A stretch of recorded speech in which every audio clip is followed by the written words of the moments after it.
कर्जमाफी करताना जुन्या थकीत कर्जाला मुदतवाढ द्या, नवीन कर्ज देण्याचं धोरण आखा. प्रहार जनशक्तीचे बच्चू कडू यांनी सरकारकडे मागणी केली आहे. कर्जमाफी अधिक शेतकऱ्यांपर्यंत पोहोचायला हवी. राज्यातील जिल्हा बँकांच्या अध्यक्षांची अलिबागमध्ये बैठक पार पडली. कर्जमाफीमुळे जिल्हा बँकांना येणाऱ्या अडचणींवर चर्चा बैठकीमध्ये झालेली आहे. या बैठकीत बच्चू कडू उपस्थित होते आणि त्यावेळी त्यांनी ही मागणी केली आहे.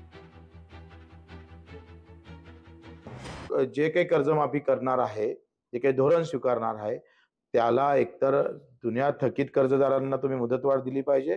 मुदतवाढ देऊन नवीन कर्ज देण्याचं धोरण आखलं पाहिजे.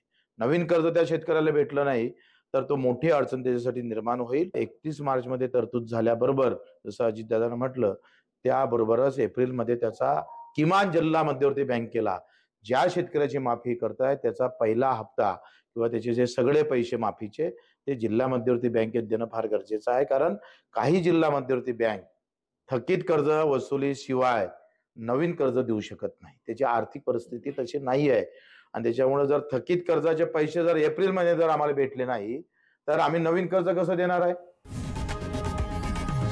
लोकशाही मराठी ऐका, पहा, जागरूक रहा.